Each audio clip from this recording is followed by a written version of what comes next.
9 creepy international mysteries from a century ago. Each country has its own dark history filled with crimes, where the killer was never brought to justice. It's unlikely that we'll ever find out who murdered these 10 people. Even if we did, the perpetrators would be long dead, since these crimes occurred roughly a century ago. Even so, they show us that murder is a global phenomenon, one which has horrified yet also fascinated us for a long time. 1. Al Swearengen, 1904. Al Swearengen was the star of HBO's Deadwood, and his real life is the stuff of legend. Now, new research and a recently discovered obituary have changed the perception of how Swearengen died. According to Adams Museum and House director Mary Kopko, he was most likely murdered. Jerry Bryant, who serves as the museum's historical archaeologist, has discovered Swearengen's obit and spoke with Bob Harrison of Cedar Rapids, Iowa, who shares his interest in the old drogue. They have studied newspaper accounts and other documents to trace Swearengen's life and death. That has led to his determining that Swearengen's death was almost assuredly no accident, Bryant said. It's groundbreaking new research, Kopko said. As portrayed by English actor Ian McShane, Swearengen is the focal point of the HBO series. McShane's character is a vicious but charming murderer who stabs, slices and cuts his way through scores of victims. In real life, Swearengen was a businessman and pimp who ran the Gem Variety Theater, which opened on April 7, 1877. He cheated customers and tricked and abused the women who worked as soil doves for him. Bryant said the series, which he has done research for, is far too kind to Swearengen. I think he was a real vicious bastard, said Bryant. I think he had a heart of stone. Bryant said he has pretty much followed his entire life, and that led to his theory on Swearengen's death. Swearengen rebuilt the Gem after the 1879 fire, but he left Deadwood at the end of the 19th century. He had married for a third time. All 3 marriages ended with reports of spousal battery. After he left Deadwood in 1899, he went to Oskaloosa, Iowa, several times. While he was there he visited family, including his twin brother, Lemuel.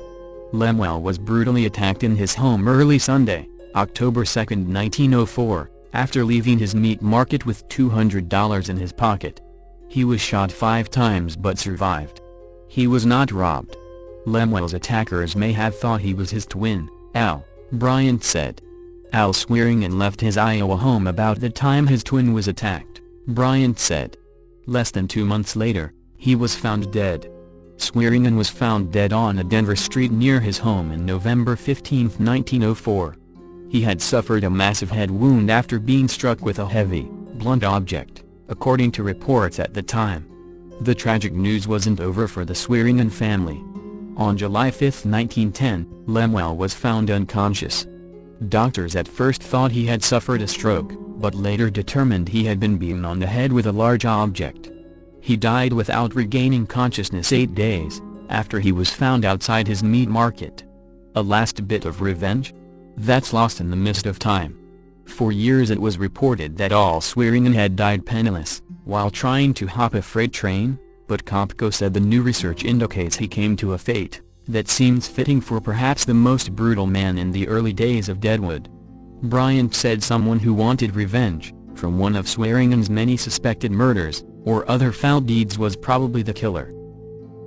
2. James Douglas Edgar, 1921. Golf is truly a goddess and must be wooed accordingly, with due meekness and humility, but at the same time with boldness and determination. J. Douglas Edgar. When you think of golf and Atlanta, the first name that pops into your head is Bobby Jones. His grave at Oakland Cemetery is visited by thousands each year. Some even leave golf balls in homage to the legendary sportsman. But Jones is not the only golfing great to spend time in Atlanta. Englishman J. Douglas Edgar was his close friend and mentor. While you've probably never heard of him, his name was in the headlines next to Jones quite often. Edgar won the Canadian Open in 1919, by a record 16 strokes, a winning margin that still stands for a PGA Tour event, while Jones came in second. Edgar won it again in 1920. Unfortunately, The last time Edgar's name would appear on the front page would be in a 1921 article about how he was discovered lying in a pool of his own blood in the middle of Atlanta's West Peachtree Street. J. Douglas Edgar was born in Newcastle upon Tyne in England in 1884. His family was not well off. At the age of 13, he found himself caddying to make money, although he had never played himself. One day a golfer invited him to give it a try, and after swinging and missing it 7 times, Edgar finally hit the ball. He was hooked on the game from that day on. Edgar worked at various golf clubs over the next few years, his golf game mediocre at best. He had an ailing hip that limited his swing, something he tried to overcome with little success. His charm, however, won him many friends and golfing companions around the area. Finally, with little in his pockets, he stumbled upon what came to be known as the movement. While experimenting with various swings at Highgate's Forth Park race course, he decided to give his aching hip a break, and not take full swings. Randomly, he decided to take an even more abbreviated swing, locking his upper arms against the muscles in his chest. He wanted to see how well he could hit it without turning his hip on the backswing. When the ball clicked, Edgar knew at once that the shot was solid. Not only did the ball fly exactly as he had intended, it went farther than any shot he had hit in a year. Edgar had no idea that his discovery would become a cornerstone of golf instruction for the next century. As Edgar shared his new technique with his fellow golfers, he began to get noticed. He started participating in high-level tournaments, and rubbing elbows with pro golfers like fellow Englishman Harry Vardon. World War I curtailed Edgar's rise briefly. When it was over, golf was certainly not uppermost in the minds of its shell-shocked survivors in Europe. Despite having a wife and 2 children, Edgar decided to try his luck in America, leaving for New York City in March 1919. Thanks to the growing popularity of golf, and the shortage of available pros to teach, Edgar quickly got a job at the Druid Hills Golf Club outside of Atlanta. Shortly after arriving in Atlanta, Edgar teamed with Perry Adair, known as one of the Dixie Whiz Kids, in a foursomes match against Bobby Jones and Willie Ogg. The match went down to the wire with Jones and Ogg winning, 1-up, when Jones sank a putt on the final green. It was one of the few times Jones would beat Edgar, that year or the year after. The following matches between Jones and Edgar were private and plentiful. Years later, Jones said, "We played 36 holes together every Monday at East Lake." He was a marvelous teacher. At a critical stage in his career, Jones turned to Edgar for advice and coaching. It helped jumpstart his stagnating performance. Edgar's wife, Meg, and their children eventually joined Edgar in Atlanta, but it did not go well. Mrs. Edgar did not like the hot Atlanta summers or the incessant gossip she encountered, as the wife of a successful golfer. Edgar was not home much, playing in tournaments around the country or working at Druid Hills. Among his many notable Atlanta pupils was Coca-Cola magnate Asa Candler. Edgar also enjoyed the company of women, and was known to love a good drink, despite prohibition. Left with their children in their Atlanta cottage, it wasn't long before Meg packed her trunks and took the children home to England, never to return. She would never see Edgar again. Some say that one of Edgar's love interests was Alexa Sterling. Despite her high-class pedigree, Sterling preferred hunting and fishing to attending balls. A childhood chum of Bobby Jones, she met Edgar in 1920, and began taking lessons from him at Druid Hills. Already one of the top-ranked amateur female golfers in the country, her game improved even more under his guidance. Edgar's fortunes continued to rise, until a sweltering night in August would change everything. A passing car of reporters came upon Edgar's bleeding body, on the verge of death. Because he was found lying in the street, most people assumed he'd been hit by a car. But his injuries indicated otherwise.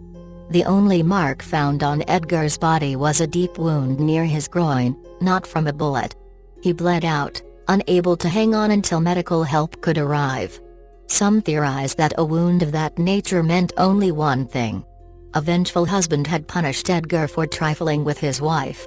While never proven, some believe Edgar was having an affair with the stunning young wife of prominent Japanese florist, William Abbey. Owner of the Nikko Inn, he'd already been tried and acquitted of shooting someone previously. Perhaps Abbey had taken out his anger on his wife's lover. The mystery of J. Douglas Edgar's murder remains unsolved. A blossoming career was cut short in its prime. His name has since faded into obscurity.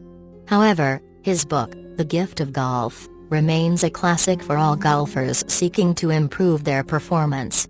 Edgar is buried in Atlanta's Westview Cemetery. A beautiful, mysterious Japanese woman was spotted visiting his grave soon after his death. Edgar's tombstone states the simple truth: James Douglas Edgar, native of England, one of the great golfers of the age. And he was. 3. Ottavio Boccia, 1927. On Sunday, the Tour de France had its first Italian champion in 16 years in Vincenzo Nibali, who won 4 stages of this year's dramatic race through the Alps, Pyrenees, and Vosges mountain ranges. In the Tour's 111-year history, only 7 Italians have claimed the top step of the podium, so this is news. With any luck, he'll escape the fate of the first Italian ever to win the Tour, who was found dead in mysterious circumstances by the side of the road in 1927. Ottavio Boccia was born in 1894, to an impoverished family in northeast Italy, and was working as a bricklayer when World War I broke out. He promptly joined the Italian army, and served as a bicycle messenger hauling heavy artillery through mountain passes, which is how he discovered he had a talent for riding bikes. After the war ended in 1918, Boccia pursued competitive cycling full-time. Studying the sport under Henri Pellissizer, the athlete finally learned to read in his 20s, and he spent a good deal of time consuming anti-fascist literature. In 1923, Boccia won second place in his first Tour de France, and the world took notice. An Italian newspaper promoted subscriptions to fund a sponsorship, and the first person to give to the cause was none other than Benito Mussolini, the fascist dictator of Italy. The Italian took first place the 1924 Tour de France, winning the first stage and holding the coveted yellow jersey for the rest of the race. In other words, Boccia never surrendered the lead. There was one stage, however, during which he chose not to wear the yellow jersey. Since that course was the one closest to the Italian border, some believe that the popular Italian athlete might have wanted to avoid being recognized and delayed by overeager fans. Another theory is that Boccia was trying to dodge Italian fascists, who could have been looking to put him out of commission in a more permanent way. Boccia never took a public stand against Mussolini, but neither did he keep his socialist sympathies secret.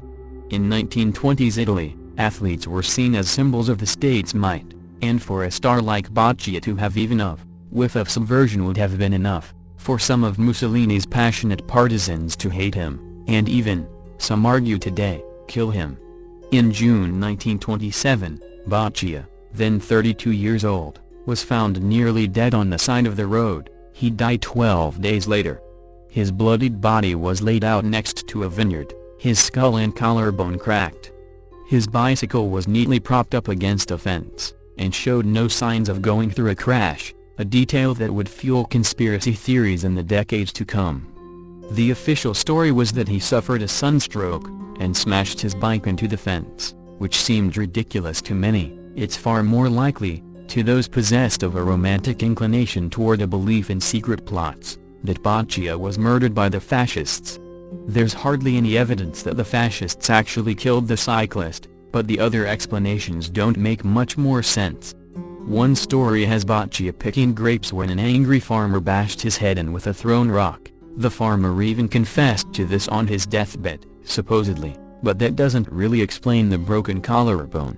And there's no denying that death by bike crash, or a pissed-off winemaker doesn't have the romantic ring that Ottavio Boccia was murdered by the fascists does. Boccia's death overshadows his life, which is a shame. He was one of the greatest cyclists of the 1920s, and a hero for holding on to his socialist beliefs, when doing so was dangerous. His legacy lives on in Vincenzo Nibli's Tour de France victory, and between the legs of all who have ridden frames bearing his name. Chia, the bicycle manufacturer still in business today, says its mission is to develop to-realize bikes for all the needs, by combining style and devotion. Chia wrung out an amazing career in the midst of war-torn Europe by overcoming poverty and illiteracy. I'd sure as hell call that style and devotion. 4. Chaim Arlosoroff, 1933. Chaim Arlosoroff, 1899–1933, was one of the most important and brilliant figures in Zionist political life in British Mandatory Palestine. His killing remained the Jewish political murder, until the assassination of Yitzhak Rabin, in 1995. Born Chaim Vitali Victor Arlosoroff on 23 February, 1899 in Romy, Ukraine, Arlosoroff's position reflected that of many other Jews of his location and time. The grandson of a rabbi, and son of a wheat and lumber merchant, he grew up in a comfortable semi-assimilated familial environment that straddled Russian, German, and Hebrew cultural influences. In 1905, in the wake of anti-Jewish pogroms, the family fled to East Prussia, eventually settling in Königsberg. And in 1914, having successfully avoided deportation back to Russia, due to the outbreak of war, the family moved once again to Berlin.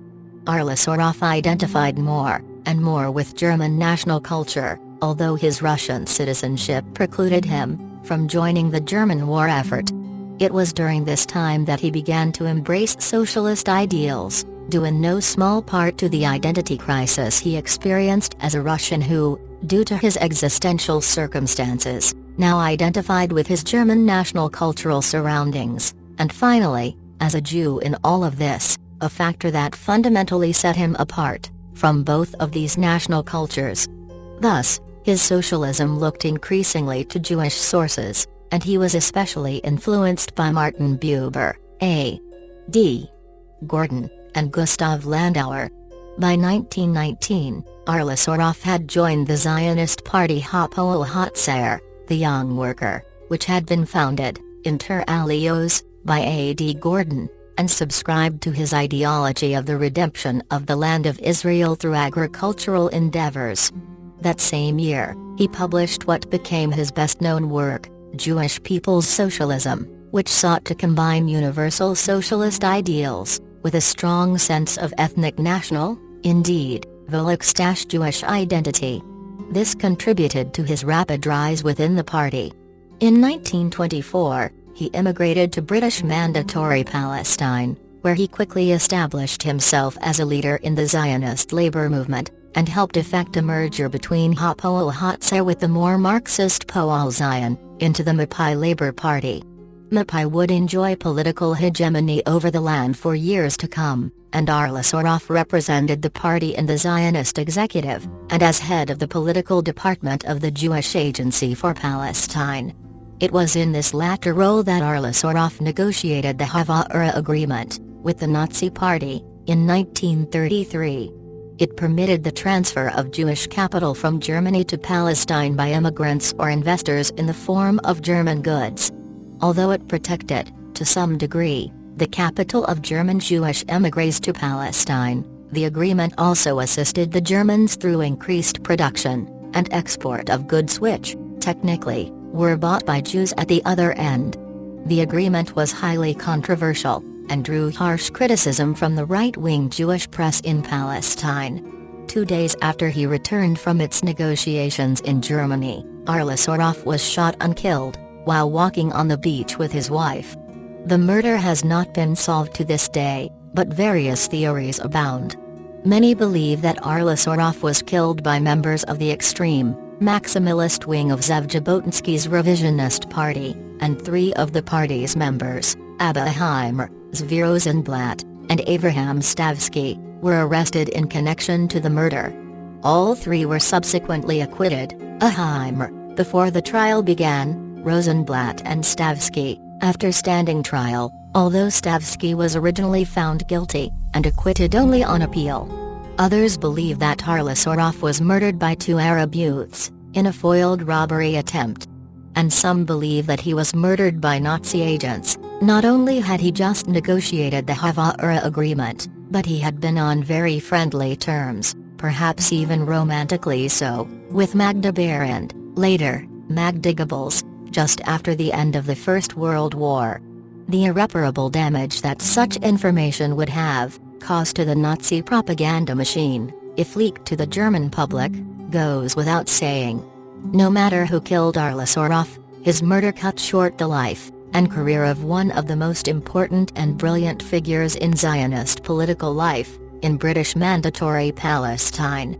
Indeed, Arliss Orloff's killing remained the Jewish political murder, until the assassination of Yitzhak Rabin, in 1995. 5. Honor Bright, 1925. A small plaque on a wall at Ticknock Cross in the foothills of the Dublin Mountains is now the only reminder of a remarkable murder case that occurred in Dublin in 1925. In memory of Honor Bright it reads, R.I.P. June 9, 1925 inches. Honor Bright, born Lizzie O'Neill, lived in the Liberties and plied her trade as a prostitute in the vicinity of St. Stephen's Green. When her body was found in a ditch shortly after 7 a.m., on June 9, 1925, she was dressed in a grey two-piece suit, and had been wearing a hat adorned with a red rosette. She had been shot through the heart. Finding out why she died miles from the red light district of Dublin, proved to be a difficult task for the newly formed Civic Guard. One of their own superintendents, and a medical doctor would eventually stand trial for the murder.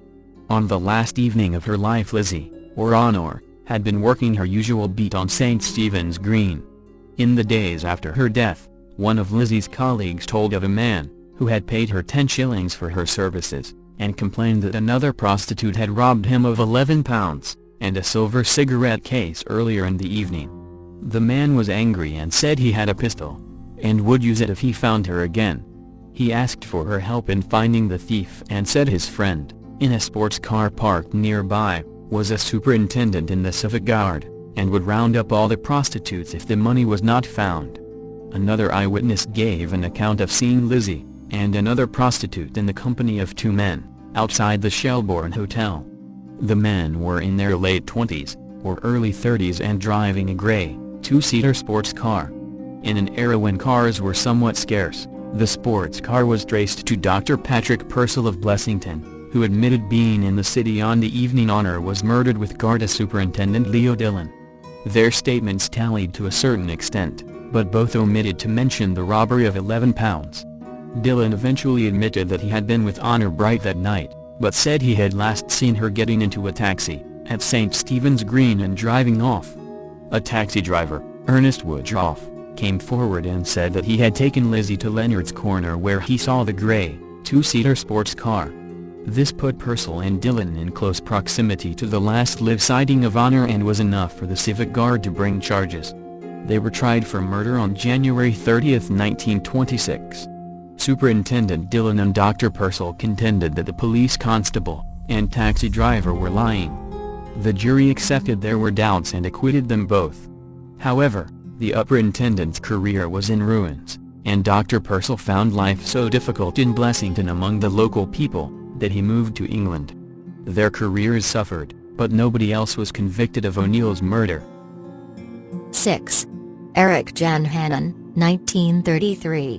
Where else but in the annals of Jewish history does a boy, born to a pair of impoverished runaways become a world-famous mind reader, psychic, astrologer, crime fighter, newspaper publisher, novelist and, if that's not enough, advisor to Adolf Hitler. The bizarre and tragic story of Erich Jan Hannon, the famed mentalist born as Hermann Stein Snyder in Vienna, is truly stranger than fiction. A number of books and films have told the story of Hannon, a popular figure in Europe for decades.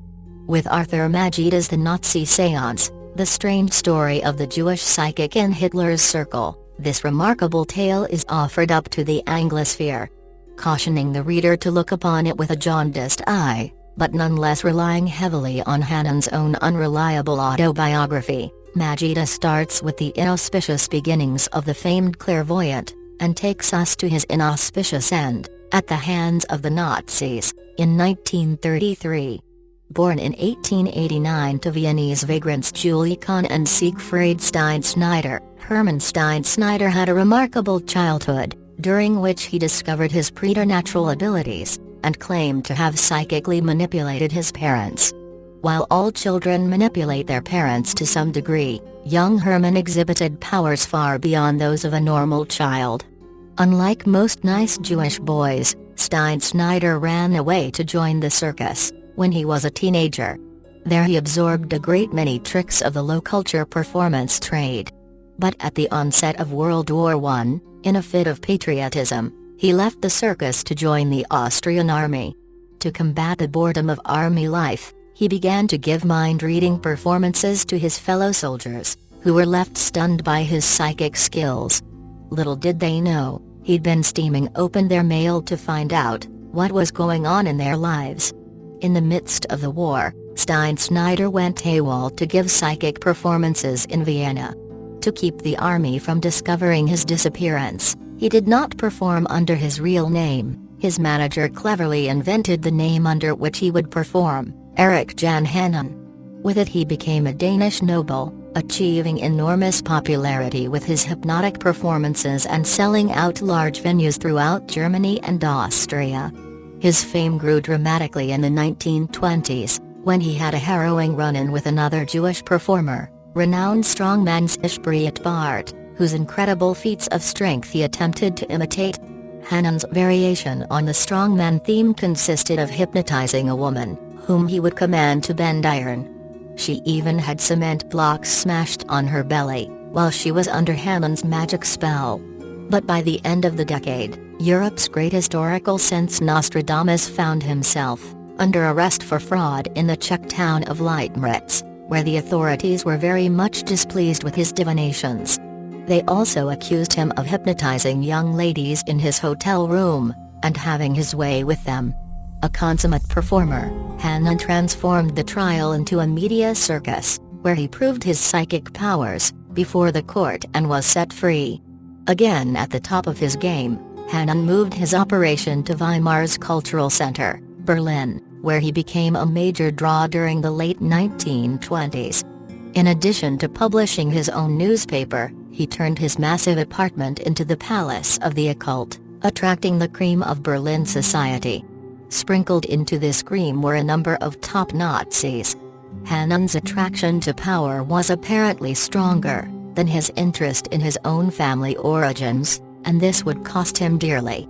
After publicly supporting Hitler, and making close connections with high-ranking Nazis, whose gambling habits he bankrolled, Hannon was found dead in the spring of 1933, with a pile of Nazi IOUs. While murdзrd also attempts to implicate Hannon with foreign knowledge of the Reichstag fire, the reasons for his murder still remain a mystery. The saga of Hannon is a riveting one that murdзrd tells ably.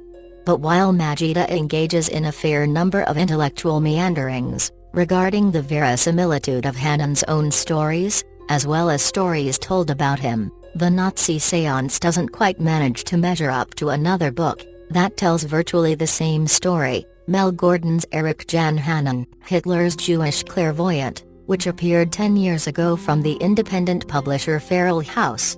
In fact, with Gordon's book on the shelves, it is not entirely clear why murdзrd made the attempt. Though his rendering is unquestionably solid, Gordon, a Weimar culture expert who teaches theater at University of California, Berkeley, produced a book that is far richer and far more engaging. Going the extra mile, Gordon translated many of Hannon's psychic teachings, and typeset them exactly as they appeared in the original, in order to give readers a sense of what Hannon fans would have read when he was alive.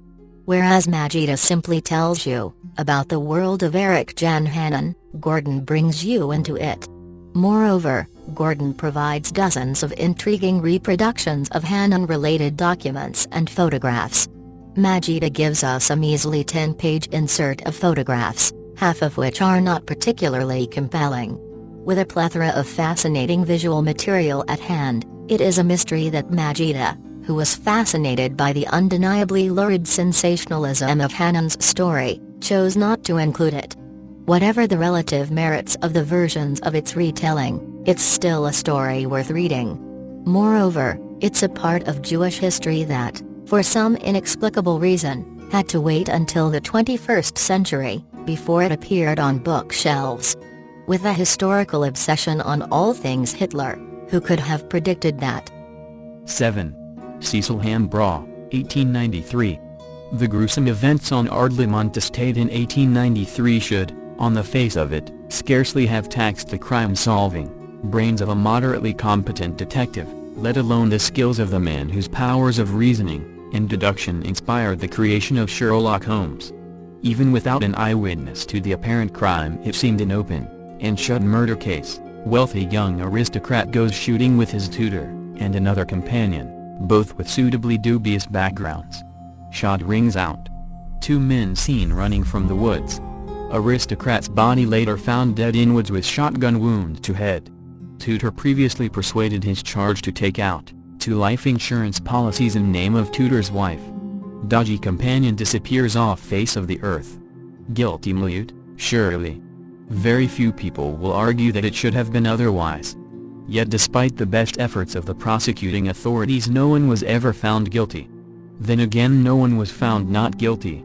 The uniquely Scottish verdict of not proven, available to juries when they are not satisfied of either the guilt or innocence of the accused, allowed the prime suspect to walk free. Everyone from the legal and criminal fraternities to the general public, fascinated by the case, were convinced a gross miscarriage of justice had taken place. On trial for murder at the High Court in Edinburgh was Alfred John Monson. Among the witnesses for the prosecution was Dr. Joseph Bell, the Edinburgh surgeon and forensic detective who became the prototype for fictional character Sherlock Holmes. He told the jury that, in his opinion, Monson had murdered Cecil Hambra, the young nobleman. But for once Monson's renowned observances were ignored. In 1933, Robert Churchill, who was for decades Scotland Yard's most senior firearms expert, wrote of the trial transcript, "It is more thrilling than anything Edgar Wallace, the British crime writer, ever wrote. The evidence is 100% for conviction." So the jury were either blind or kind. The 640-acre Ardlamont estate is a chunk of spectacularly beautiful Argyll countryside, bordering the Isles of Bute, and close to the village of Tyne Abruage. On August 10, 1893, Monson took Hambra, his pupil, for a day's hunting in an area of woodland on the estate. Monson, 32 years old, had been in and out of financial trouble most of his adult life, but, 2 years previously, had secured the job as gentleman's tutor, after having been introduced to the Hambra family by a London businessman. The third member of the shooting party was one Edward Scott, real name Edward Sweeney, a bookmaker's clerk from London and friend of Monson. He had arrived at the estate a few days earlier. Only Monson and Hambra were carrying guns. Scott was there to bag anything they shot. Estate workers heard a shot, then saw Monson and Scott running to Ardlamont House carrying their guns. They were cleaning the weapons when the estate butler asked what had become of the young Mr. Hambra. "He had shot himself in the head by accident while climbing a fence," replied Monson. When the incident was reported, a member of the Procurator Fiscal's office from Inverary was dispatched to the scene. He returned, saying it had been a tragic accident, and that Monson would be in financial straits because of the death of his employer. When, 2 weeks later, Monson appeared at the Fiscal's office to report that Hambra had taken out 2 life insurance policies worth a total of £2,000 only 6 days before he died, and that they were made out in the name of Monson's wife, it turned the case on its head. After thorough searches of the estate and interviews with staff, Monson was charged with murder. Scott, now on the run, was named as his accomplice. Nowadays forensic science would almost certainly convict Monson. Back in the 1890s the scientific advances we take for granted had not been made. Monson was defended by John Comery Thompson, undoubtedly the best and most charismatic defense lawyer of the time. It has been suggested that Thompson was less certain of the innocence of Monson than his courtroom performance suggested, but he sowed sufficient doubt in the minds of the jury. The verdict enraged friends of the 20-year-old Hambra, and for many years, on the anniversary of his death, notices appeared in national newspapers saying, sacred to the memory of Cecil Hambra, shot in a wood near Ardlamont, August 10, 1893. "Vengeance is mine, I will repay, saith the Lord." Monson was jailed for fraud 5 years later, but his name lives on in legal circles. In 1894, Madame Tussauds in London erected a waxworks effigy of Monson, at the entrance to their Chamber of Horrors. Monson took exception, sued the company, and was awarded 1 farthing, a quarter of a penny, in damages. The case, however, established the principle of libel by innuendo, and Monson vs. Tussauds has been used to draw up defamation laws in many countries since. Meanwhile, what really happened to the hapless Cecil Hambra on the ancient lands of the Lamont clan remains one of Scotland's great unanswered mysteries. 8. Gareth Jones, 1935. A Welsh journalist who once flew with Adolf Hitler, helped expose genocide in Joseph Stalin's Soviet Union, and died in mysterious circumstances, is the subject of a new TV documentary. Gareth Jones, who was also a personal aide to former Prime Minister David Lloyd George, helped expose Stalin's Holodomor policy of deliberate starvation. This claimed the lives of anywhere between 4 meters and 10 meters peasant farmers in the Ukraine during 1932-33. Jones also formed relations with the Nazis in Germany, and even flew aboard Hitler's private plane. But in 1935 he was murdered in murky circumstances, while reporting from Japanese-occupied Mongolia. Now Hitler, Stalin and Mr. Jones, on BBC 4's Storyville Strand on Thursday, is examining the 77-year-old mystery of his death. Gareth Jones was almost an Icarus-type character, who knew how close to the sun he was flying, but couldn't seem to resist the temptation to expose tyrannical abuse of power, said George Carey, director of the programme. Born in the South Wales coastal town of Bury in 1905, Jones earned a first in French from Aberystwyth University in 1926, securing the same grade in French, Russian and German at Trinity College, Cambridge, 3 years later. His linguistic skills saw him rise to prominence in diplomatic circles, and by 1930 he was foreign policy advisor to the former Prime Minister, fellow Welshman David Lloyd George. While some contemporaries accused him of harboring Nazi sympathies, according to Mr. Carey, history appears not to bear this out. It's certainly true to say that Gareth Jones networked extremely well with the Nazis, and secured almost unprecedented access to Hitler and Goebbels, he said. He was there in Leipzig when Hitler was made Chancellor, and flew with him to Frankfurt for his first rally. And it's also fair to say that he reported favorably on some of the early achievements of the Nazis, creating employment when mainstream politicians had failed to get to grips with the German economy. But he was also one of the first journalists to see that anti-Semitism was at the core of the Nazis, not just a thug fringe, and to recognize the potential damage which this would later cause. It seems as though Jones's attentions always lay in the direction of the Soviet Union. Backed by Lloyd George's credibility, he was able to travel throughout the USSR and met Russian politicians, while his language skills allowed him to speak to peasant farmers. However, his warm Soviet welcome would cool abruptly in March 1933, when Jones called a press conference in Berlin, to reveal the findings of his 2 months undercover in starving Ukraine. The mainstream media poured scorn on Jones' account, and for a time he was reduced to obscurity. By mid-1933, he had returned home to Bury to live with his parents, and he worked as a junior reporter on the Western Mail. But months later he learned about a new international scandal, in the shape of the Japanese occupation of Inner Mongolia, and he set off there as soon as he could to raise the funds. The trip would prove his downfall, as he and his companion, a German journalist named Muller, were captured by bandits in remote countryside, after being turned away by Japanese forces. Mr. Carey said Jones's death had always been surrounded by controversy, as it was unclear whether the bandits were tipped off by the Japanese, or by the Russian secret police, the NKVD. Until now all that was known for certain was that Muller was released on a highly spurious pretext about having been freed on parole, in order to raise the ransom, and 2 days later Gareth was shot for no conceivable reason, he said. Probably we'll never know for certain what happened. However, our investigations have shown that the Chinese contact, who loaned Jones and Muller a car to travel to Mongolia, was definitely an NKVD agent, and there's strong evidence to suggest that Muller might also have been. Gareth Jones died a largely discredited figure, on the eve of his 30th birthday, the truth about Stalin's Holodomor only coming to light years later. However, today he is revered as a national hero in the Ukraine, and is honored at both Cambridge and Aberystwyth universities. 9. George Harry Storrs, 1909. In 1897, a solicitor named Robert Innes, and his wife Emma hired a governess, a pretty young Bavarian named Maria Hull, to live in their home in the Cheshire area of England and look after their children. Life appeared to run on quietly enough until February of 1907. One freezing winter evening, Miss Hull, who had shown an uncharacteristic melancholy in recent weeks, slipped out of the Innes home. Her drowned body was recovered from a local canal 3 weeks later.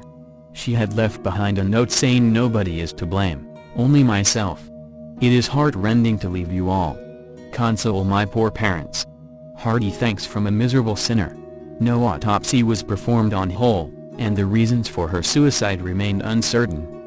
However, it has been suggested that the young woman had been pregnant, and that was the reason she took her own life.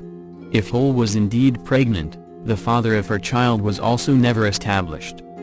However, out of her very small circle of male acquaintances, there was only one plausible candidate for the role: a friend and neighbor of the Innes family, a successful mill owner and building contractor named George Harry Storrs.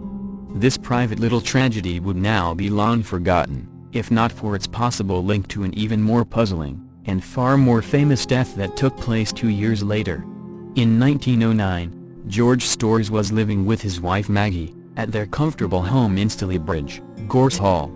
The couple had been married since 1891, but the union was childless, and, it was believed, loveless. Adding to Storrs' personal unhappiness was the fact that ever since Maria Hull's death, he had received a number of anonymous letters threatening him. The assumption is that the writers sought to avenge the young governess' untimely end. Storrs confided to his coachman and general confidant James Worrell that he feared for his life. Those fears proved to be eminently reasonable. On the evening of September 10, 1909, Storrs informed police that a stranger had fired a gun into a window of Gorsehall. Police saw that a window in the dining room had indeed been shattered, but, curiously, found no trace of bullets or bullet holes in the room, and no signs of illegal entry. This has led some to suspect that this attack was staged by Storrs himself, as part of an effort to convince police he was truly in danger. If this was a hoax, it was a persuasive one. After this incident, police periodically patrolled the grounds of Gorsehall, and a bell was installed to serve as an emergency alert system. The house had no telephone. If this attack had been phony, the one that occurred on the night of November 1st was all too real. On that evening, Storrs and his wife, along with their niece Marion Lindley, an orphan whom the Storrs had virtually adopted soon after their marriage, relaxed in the dining room while the cook, Mary Evans, and the housemaid Eliza Cooper prepared their dinner. Around 9 p.m., Evans saw a strange man suddenly appear at the kitchen door. He was pointing a gun at her. "Say a word and I shoot," he said calmly. Evans instead ran into the hall, screaming, "There's a man in the house." Storrs, along with his wife and niece, ran toward the commotion, where they confronted the intruder. Storrs and the man began brawling in the hallway. Mrs. Storrs was able to grab the would-be assailant's gun, and ran up to the attic roof to ring the alarm bell. Marion Lindley and the two servants ran outside to seek help. James Worrell, the only other adult male at Gorsehall, was in town at the local pub. As November 1st was an election night, most of the local police force was enforcing order in Stalybridge, leaving Gorsehall largely unprotected.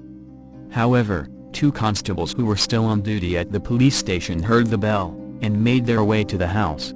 They arrived far too late to save George Storrs. The policemen found the head of Gorsehall lying in the kitchen, badly injured from 15 stab wounds. His attacker had managed to vanish into the night. Storrs died several hours later without saying anything helpful to the investigation, although some suspected that Storrs knew the name of the man who had stabbed him, and for whatever reason wished to keep that information to himself. 2 local men who had been in the vicinity told police they had seen a man run out of Gorse Hall and down the drive, but it was too dark to be able to identify him. Maggie Storrs and the servants described the killer as a pale man in his mid to late 20s, medium height, with a thin build and a slight mustache. George Harry Storrs was buried on November 11. The next day, James Worrell hung himself in the Gorse Hall bar. He left no note, and his motive was a complete mystery. A local paper gave the unhelpful verdict that the suicide may mean something or nothing. Storrs was evidently not the world's most lovable man, but it was uncertain who might have hated him enough to stab him to death. Marion Lindley told police that she thought his attacker looked like Cornelius Howard, a cousin of the dead man who had been on bad terms with Storrs for some years. Lacking any other suspects, the police eagerly put out a warrant for Howard's arrest. Not long after this, Howard was apprehended while burglarizing a store. Ominously, he was covered in cuts and bruises, and blood stains were found on his clothing. A large knife was found in his pocket. At the police station, Lindley firmly declared that he was the man who had stabbed Storrs. Evans and Cooper agreed he looked like the killer, although they were far less certain he was the intruder of Gorse Hall. Maggie Storrs said the killer had been a stranger to her. When facing a lineup of suspects, she initially picked out someone other than Howard. Eventually, however, she agreed that he was indeed the murderer. Although Howard insisted he had spent the night of the stabbing drinking in Huddersfield, he was put on trial for murder. His counsel produced James Davis, the landlord of a Huddersfield pub, who unhesitatingly testified that Howard had been in his establishment all the evening of November 1. Rather quaintly, he was one of the contestants in a domino contest. The prosecution, however, produced other witnesses who claimed the contest had taken place the following night. It was also established that Howard could not have been responsible for the September 10 incident. He had been in prison at the time, surely a cast-iron alibi if ever there was one. The failure to connect Howard to the earlier assault, as well as the initial reluctance of Evans, Cooper, and Mrs. Storrs to identify him, were seen as powerful points in his favor. Also, the prosecution failed to present any compelling reason why Howard should have wanted Storrs dead. Aside from the testimony of Marion Lindley, there was virtually no case against him. After deliberating for only 20 minutes, the jury acquitted Howard. It was a very popular verdict. The search for Storrs' killer remained stalled until June 10, 1910. On that day, a young couple, James Bolton and Gertrude Booth, were walking along Earlybank Road, a lover's lane that ran behind Gorse Hall, when they encountered a stranger. This man grabbed Booth, and when Bolton came to her rescue, the assailant slashed Bolton with a knife before fleeing. The description Booth and Bolton gave police of their assailant matched that of the Gorse Hall killer. A local man named Mark Wilde was eventually convicted of this attack, and sentenced to 2 months in prison. When he had served his sentence, he was rearrested for the murder of George Storrs. Despite the fact that they had previously identified Cornelius Howard as Storrs' killer, Mary Evans, Eliza Cooper and Marion Lindley now declared that Wilde was the guilty man. However, Maggie Storrs were not so sure. Human blood was found on a jacket of Wilde's. He was known to have owned a revolver similar to the gun Maggie Storrs had wrested from her husband's killer. There was, moreover, a link between Wilde and the dead man. Wilde's ex-girlfriend, Kate Kenworthy, had worked at one of Storrs' mills until he dismissed her for being a troublemaker. She was forced to leave town in order to find work, and her relationship with Wilde came to an end. Could Wilde have resented this enough to kill Storrs? According to hearsay, this was the theory entertained by Mrs. Storrs. When Wilde failed to present an alibi for either the September 10 incident, or the night of Storrs' death, the police felt they had finally found their man. Wilde, for his part, insisted that he was not guilty of either the Earlybank Road attack, or the Storrs murder. The blood on his jacket, he explained, had come from a real Lancashire fight with another man. At Wilde's trial, his lawyer, Edward Theophilus Nelson, who had earlier defended Cornelius Howard, pounced on the lack of consistency among the eyewitnesses.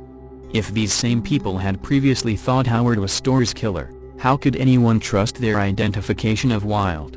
And without these eyewitnesses, there was absolutely no evidence against his client. This was, he proclaimed, a textbook case of reasonable doubt. The jury agreed, and Wilde was freed. Soon after he was released, he and Howard celebrated by going out drinking together. No one else was ever charged with Storr's death, and although crime historians have enjoyed speculating about the murder, no consensus about the killer's motive and identity has ever been reached. Was James Worrell somehow implicated in the murder? His suicide indicates that he certainly had something on his conscience, but what reason did he have to kill his employer? Was Wilde guilty after all? When a friend of Wilde's died many years later, he reportedly told his stepson that on the night of the murder, Wilde came to his home, deathly pale and covered in blood. He admitted that he had killed Storrs, and asked his friend to help him clean up. Unfortunately, we have no way of knowing whether or not this alleged deathbed confession was the truth. Could the unhappily married wife, Maggie, have hired a hitman? Or was the killing arranged by George's estranged brother, James? What about the relatives of Maria Hull? It was rumored that shortly before Storrs was killed, two foreign men were seen loitering around Stilybridge. This rather vague clue has led to a theory that Maria's brother John Gottfried Hull murdered Storrs out of a desire to avenge his wronged sister. Although this scenario presents a plausible motive for the case, there is no direct evidence connecting John Hull to the slaying. Or was the killing, as some local historians have suggested, simply a case of burglary gone wrong, with no personal motive involved? But if this was the case, how to explain the poison pen letters and Storr's all too accurate fears for his life? This last question brings us to what is arguably the strangest element of all in this case. Storrs obviously knew someone had a grudge against him that was strong enough for him to feel his safety was threatened. Why did he never say who this enemy might have been? Why, even after he was attacked, did he bring that secret to his grave? A year after Storrs died, his widow had Gorse Hall torn down, a fitting end for a murder mystery that has lain in ruins.